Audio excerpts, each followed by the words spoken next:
Now, as we approach the festive season, criminals are finding creative ways to scam people.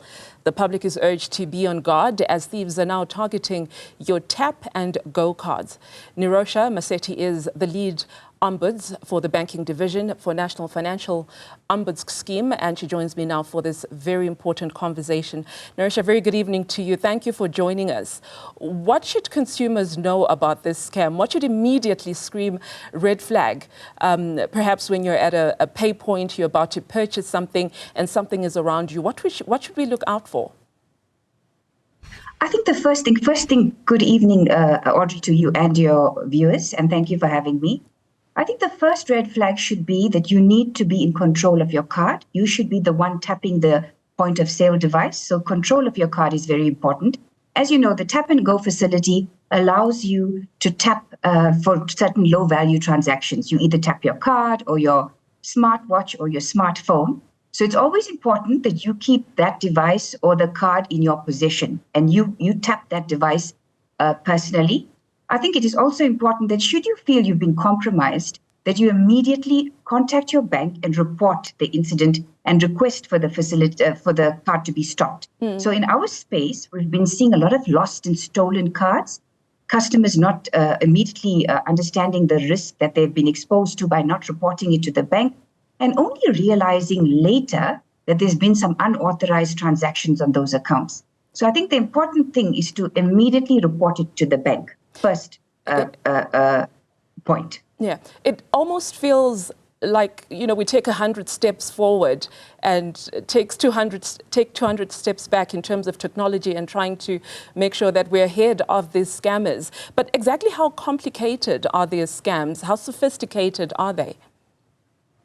In our space, like I said, we're mainly seeing the stolen and the lost card.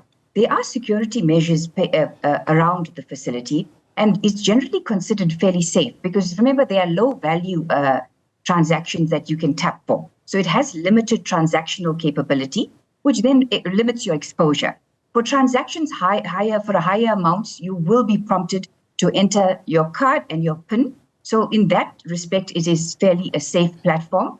But I think you are absolutely right. As the facilities and as security measures improve, so does the modus operandi of fraudsters. And therefore, we as banking consumers or customers, it is prudent on us to just ensure that we are aware of what the do's and don'ts are in terms of possibly falling victim to these scammers. I guess what I'm trying to establish is what kind of gadgets do they use? I mean, is there anything that one should look out for as you're, perhaps making your purchase at a till point? Do they move around with, any kind of gadgets that one could look out for? I presume they're walking around with something that's similar to what the point of sale machine is, to try and read that data. In our space, I mean, we don't have privy to that kind of information. The nature of the complaint would be my card and PIN was lost, and subsequently, like I indicated earlier, there were unauthorized transactions. I haven't really seen intricate detail in terms of what device was used and how complicated the actual device was in terms of accessing that data. You mentioned of hundreds and thousands of people that, have fallen a victim to this scam. What is the best way to protect your money? Also, I think more importantly, what responsibility do banks have once you then have an opportunity to make that report? What are the chances of recovering your money and having some of these transactions reversed? The modus operandi you've made mention of is something we dealt with last year, Audrey.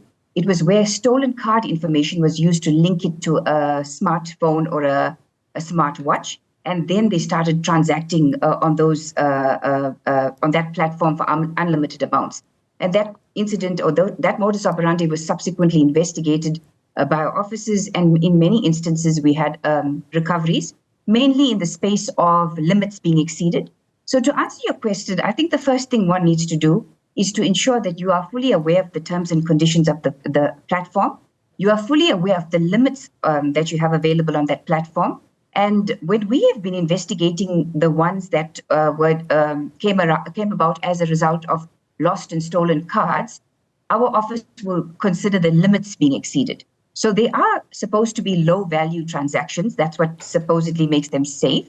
And in instances where transactions exceeded the daily limit or the limit the customer set on that facility, then we would generally make a finding that the banks would need to, or that specific bank would need to refund the amounts in excess of that limit.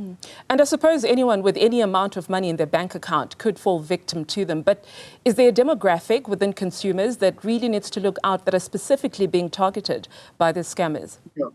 No, Audrey. It's across the board. The scammers are not discriminatory. I suppose as long as you have money in your bank, you need to take care of it. But as long as you have money in your bank, you are a possible victim. I know you've already... I think... Yes, please go ahead. Sorry. And that is why I think it's because of this time of year, we thought it would be necessary to alert and raise the alarm on this specific type of facility, especially walking in the malls, shopping. I see some of the malls already have the Christmas decorations on. Just to be vigilant, have control of that card and that PIN. Make sure you're the one tapping the facility. If you feel uncomfortable, rather suffer the inconvenience of stopping the card and getting a new one.